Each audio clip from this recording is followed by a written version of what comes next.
خالہ کی شادی ہو چکی تھی اور وہ بلا کی خوبصورت تھی۔ خالو دبئی میں کام کرتے تھے۔ خالہ کا ایک 8 مہینے کا چھوٹا سا بچہ تھا۔ خالہ شہر میں رہتی تھی اور ہم گاؤں میں رہتے تھے۔ میں خالہ کا پسندیدہ بھانجا تھا۔ وہ مجھ سے بہت پیار کرتی تھی۔ پورے خاندان میں ان کا فیورٹ تھا۔ ہماری خوب جمتی تھی۔ ہم ایک دوسرے کے ساتھ بہت مذاق کیا کرتے۔ میرے خیال سے میں ان کو پسند کرتا تھا۔ خالہ کو بھی اس کا علم تھا، لیکن میں اس وقت 14 سال کا تھا۔ میری کم عمری تھی، اس لیے میں اپنی چاہت کا اظہار نہ کر سکا، لیکن خالہ کو معلوم تھا، وہ سب کچھ جانتی تھی۔ اس کے باوجود انہوں نے شادی کر لی۔ خالہ کی شادی کو 3 سال ہو چکے تھے، اب جا کر خالہ کو اولاد نصیب ہوئی۔ میرے خالو انتہائی درویش قسم کے آدمی تھے۔ یہ ان دنوں کی بات ہے جب میں یونیورسٹی سے فری ہوا تھا۔ میری تعلیم مکمل ہو چکی تھی اور میں گھر پر فری تھا۔ نوکری کی بات چیت چل رہی تھی، لیکن ابھی کچھ فائنل نہیں ہو پایا تھا۔ ایک رات خالو کا فون آیا۔ انہوں نے میری امی کو بتایا کہ ہیرا آج کل بہت کیلی ہو گئی ہے۔ جیسا کہ میں کام کے سلسلے میں دبئی ہوتا ہوں، آپ جانتے ہیں، مجھے آپ سے ایک مدد چاہیے۔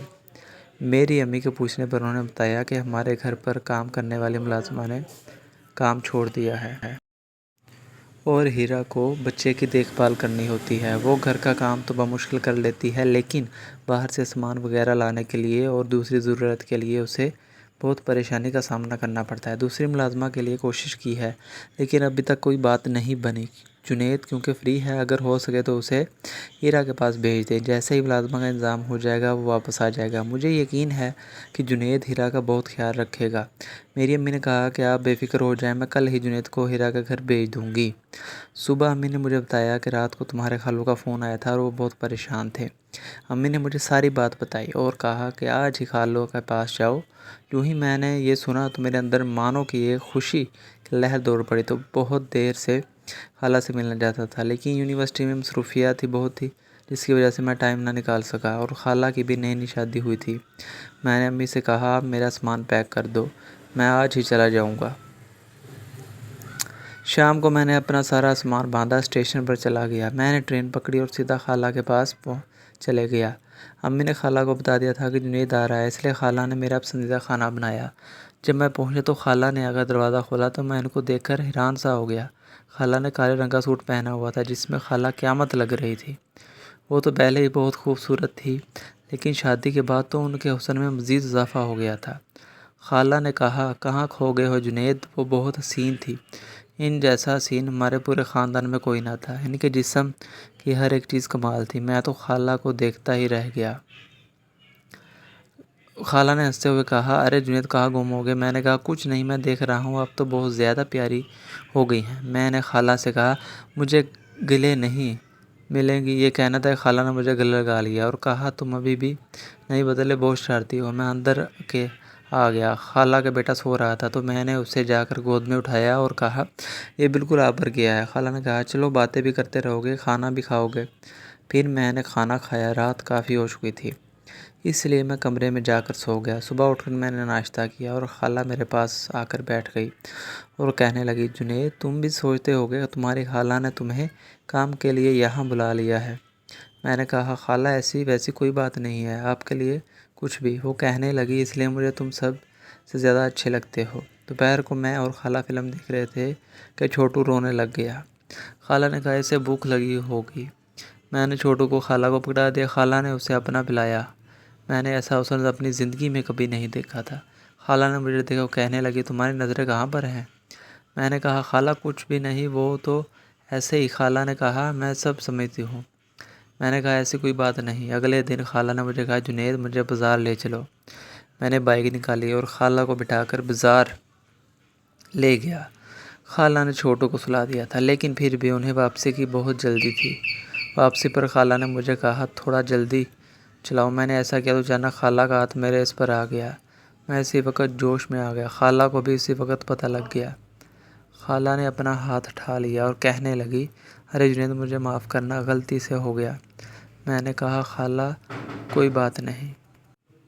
ہم واپس آ گئے۔ چھوٹو ابھی سو رہا تھا۔ خالہ نے مجھے کہا جنید چھوٹو کا دھیان رکھنا، میں نہا لوں۔ میں نے کہا ٹھیک ہے۔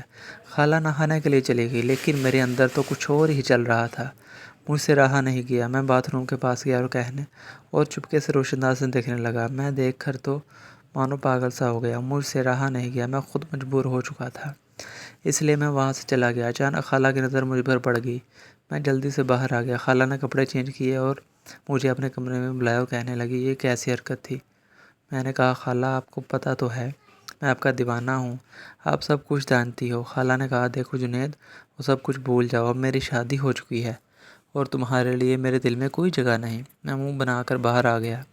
شام کو خالہ نے مجھے کھانے کے لیے بلایا لیکن میں نہیں آیا۔ خالہ نے رات کو مجھے بلایا اور کہنے لگی، جنید چلو اب غصہ چھوڑو۔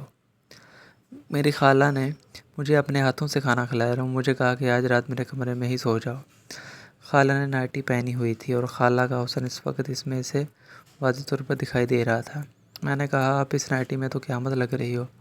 خالہ نے کہا، تم باز نہیں آؤ گے۔ رات کو خالہ نے کہا، جنید تیل سے میرے سر کی مالش کر دو، سر بہت درد کر رہا ہے۔ میں مالش کرتے کرتے اپنے ہاتھ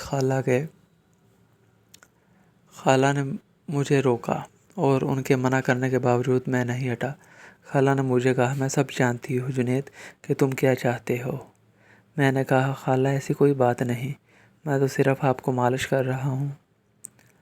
خیر اس بار خالہ نے مجھے منع نہیں کیا، میں نے بھی اسے اشارہ سمجھا اور اپنے مقصد کی طرف راغب رہا۔ میں خالہ کے ساتھ ایک ہی کمرے میں سوتا تھا۔ رات کو اب میرا معمول بن گیا تھا کہ جب بھی خالہ چھوٹو کو بلاتی تو میں اپنی نگاہیں وہیں رکھتا۔ کچھ دنوں کے بعد خالہ نے مجھے کہا، مجھے سب پتہ ہے، رات کو جس حالت میں ہوتی ہوں تو تم مجھے کن نظروں سے دیکھتے ہو۔ میں نے کہا، خالہ آپ کی خوبصورتی دیکھ کر مجھ سے رہا نہیں جاتا۔ خالہ مسکرائی۔ میں نے خالہ کو کہا، اس کو میں ہاں سمجھوں۔ خالہ نے کہا، بدتمیز نہ ہو تو۔ کچھ دن اس طرح بیت گئے۔ ایک شام میں اور خالہ چھت پر بیٹھے ہوئے تھے۔ اس دن موسم بہت سہانا تھا، بارش ہونے کے امکان تھے۔ چھوٹو سکون سے اپنی نیند پوری کر رہا تھا، اتنے میں اچانک سے بارش ہونے لگی۔ بارش بہت زوروں سے برس رہی تھی۔ خالہ نے میرا ہاتھ پکڑا اور کہنے لگی، آجو جنید بارش میں نہائے۔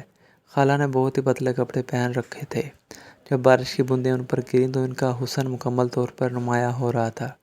اب خالہ کے ساتھ انجوائے کرنے لگ گیا۔ جب بارش رکی تو خالہ کپڑے بدلنے کے لیے کمرے میں گئی۔ رات کو خالہ نے ایک تنگ شلوار پہنی ہوئی تھی اور اوپر ٹی شرٹ پہن رکھی۔ میں خالہ کے پاس لیٹا ہوا تھا۔ جب رات کے 2 بجے تو میں بلا وجہ اٹھ کر ادھر ادھر ٹہلنے لگ گیا۔ خالہ نے مجھے پوچھا کہ کیا بات ہے، تمہیں نیند نہیں آ رہی لگتا ہے، جلدی ہی تمہاری شادی کروانا پڑے گی۔ تو میں خوش ہو گیا۔ میں نے کہا، شادی تو میں اس شرط کروں گا کہ مجھے آپ جیسی حسین خوبصورت لڑکی ملے۔ تو یہ ڈیوٹی میں آپ کو ہی سونپ رہا ہوں کہ آپ نے ہی میرا رشتہ ڈھونڈنا ہے اور اپنے جیسی خوبصورت لڑکی کے ساتھ میرا رشتہ پکا کرنا ہے، اس لیے میں شادی کروں گا، میری صرف اور صرف یہی شرط ہے۔ خالہ کہنے لگی کہ بہت ہی شریر ہو تم، بالکل اپنے سے بھی زیادہ پیاری لڑکی ڈھونڈ کر لے آؤں گی۔ تمہارے لیے آج نہیں تو کل تمہاری شادی ہو ہی جانی ہے، تو تم پریشان مت ہو، آرام سے وقت گزارو اور میں جلد از جلد تمہاری